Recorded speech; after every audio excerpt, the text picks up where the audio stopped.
So whenever you're looking at some of these like Kirkland signature, like, you know, Costco brand wines, they will show you who they're getting it from. If you go to the back, you can see the vintage 2024. You see the great blend here. But then they also tell you the winemaker, Olivier Sumier. So this is actually coming from the producer, Chateau Elie Sumier. So this is coming from the Côte de Provence, and you can see the alcohol. It's 13%. So this is going to be dry. It's going to be refreshing. You can just tell by the color. It has that blush style. For $8, like, I'm going to buy this and I'm going to test it out. And I bet you the quality is going to be exactly what you want out of a rosé from Provence. So there's 2 Proseccos here, and they're pretty inexpensive. I mean, they're under $8 each. But if you look at the back of them, so you can see it says, right, Superiore, DOCG. DOCG is a quality guarantee from the government, but you can see the alcohol is 11. So it shows me that there's going to be sweetness. And this is how they get you. So you see how it says extra dry? That means that it's going to be sweet. So extra dry, I know it sounds kind of crazy, but that's where they leave residual sugar inside of these bottles. So when you taste this, there's going to be sweetness.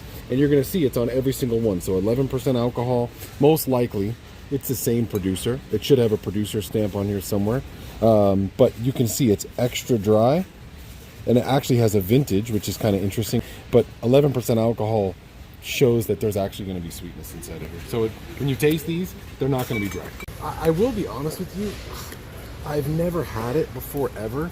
Now obviously because there's a bag inside of here, there's no oxygen.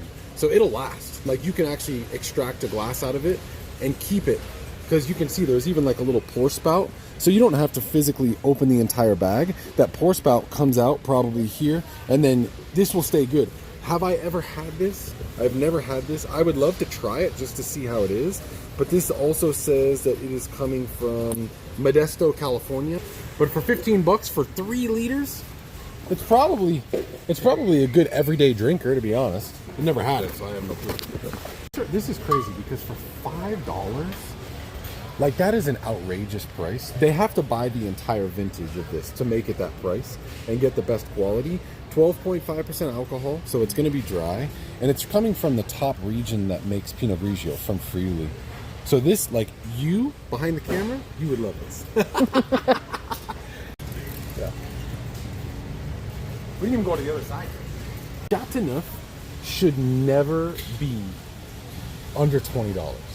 So the fact that Kirkland buys so much of this to go in every single Costco to make an actual classified Chateauneuf du Pape 2023 at that price, it is insane. So this is made by Guillaume Gonnet.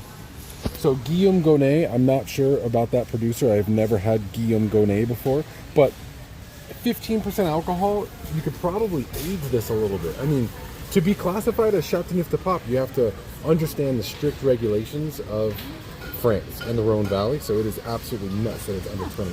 $7 Rioja. So I don't know these. Oh, it's a Reserva as well. So it's not even Crianza. Crianza is the lowest end of Rioja. This is a Reserva, and it's 2020 vintage, Muria family's winery. So Bodegas Iguia, I've never had that producer ever, but the fact that it is 14% alcohol and it's a Reserva is kind of crazy to me. It's called Cahors, and it's where Malbec originated. They also call it Cot, C-O-T, but I've never seen, and it must be just for like the American market, the actual grape listed on a label of this style of wine from this area. I understand that they want to keep representing the wine enthusiast points to sell it, but to be honest, for Malbec, that's not Argentinian style. That's drier, that's more chocolatey, that's kind of like denser, and it's not as spice driven or hot as a traditional like Argentinian Malbec. These wines are absolutely spectacular. For $7 too, I think this is a great buy. I've never had this producer, but I bet you it's going to be really good. I'm not usually a hater. If this gets you into wine, I'm super excited for you, but this is not a quality wine in my opinion. Bella Glace, look at the price difference. $40 for Bella Glace versus a $7 Malbec from Cahors. So I'm just saying, like, you can find good wines that don't have to be super expensive. I wouldn't buy that in my opinion. Kirkland Signature Chardonnay from Sonoma. So I don't know who the producer is. The alcohol is more in range of like what I like, 13.5. To be honest, whenever you see anything that has some acidity lifted on the back, which I've never had this, but green apple and freshness, but with a creamy finish, it shows that there might not be so much intense oak influence and power that it might actually taste pretty good. So you would, usually in a regular retail store, like a supermarket, you would never see Vaccaras.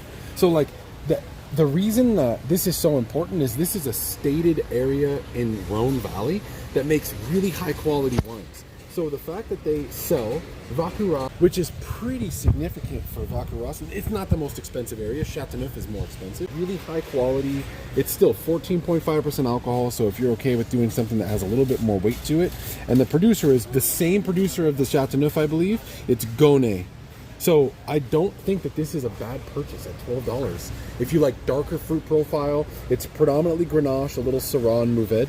Like this wine is going to give you earth, it's going to give you dark black fruit, it's going to give you pepper, and it's going to be super dry. Super cool. So this is Cune. So Cune from Rioja. Not only is it a 2018, so it has some back vintage due to bottle aging and barrel aging, but it's a Grand Reserva. So this is the highest quality aging you can get from one of the highest quality producers. Cune, 14% alcohol. I mean, for 20 bucks, having a Cune Grand Reserva 2018 Rioja is crazy. That is like a great price for it. Yeah, I mean, this is going to be really fruity, so he'll like this. So there was a lady here that was asking for her husband to get like a juicy, old world style wine that was not super aggressive or bitter. So Barbera d'Alba, it's going to be higher in alcohol, 14.5, probably just due to the vintage. But this is like a juicy style red coming from Italy. And you can even see, right? You have a little map on here to kind of tell you exactly where this wine is coming from. But if you're looking for something at a reasonable price of $10, that's not going to be super aggressive with tannin, but you will have a juicy quality and finish dry. For $10, this is a great wine. So this is like a big thing for me, to have accessible white Burgundy. It might not be the highest quality. This is just traditional Chablis. But this is by the producer Simone Feb. So this is from Chablis, just could come from anywhere in Chablis. 100% Chardonnay, 2022, so crisp, refreshing, and citrusy.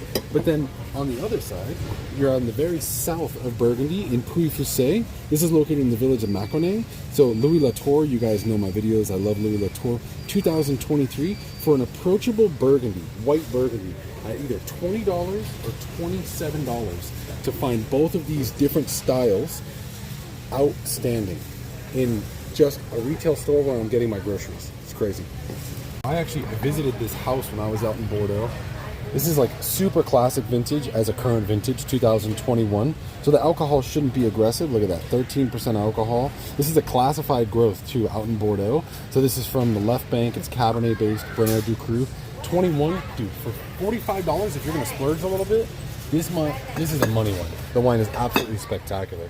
But this producer here, I believe, is owned by Chateau Lynch Bage. It's Orme de Pez, and it's from the Santa Steph. For the price and the quality in a really classic vintage like this at $27, this is a stellar wine. The cool thing about coming into Costco, at least the one that we're at right now, is that you can have a choice of high quality Chateau Palmer, even if the price is high, which it should be anyways. It's one of the leading producers in Bordeaux. You can go into Chateau Aubailly for a little bit less expensive, right? 120. You can go to one of my favorite right banks, Saint-Emilion Grand Cru. This is Troplong Mondo, outstanding winery I just visited recently. You can also get Chateau Léoville-Las-Cazes. I mean, these wines are absolutely incredible to be able to access for anyone, just at reasonable prices. And if you didn't want to spend those dollars, you can just get a second label from your favorite Du Cru Bocaillou from the left bank of Bordeaux. The fact that they have all these available for the prices too, for $45, that you can just come here and access, is really awesome of Costco to do that. It's crazy.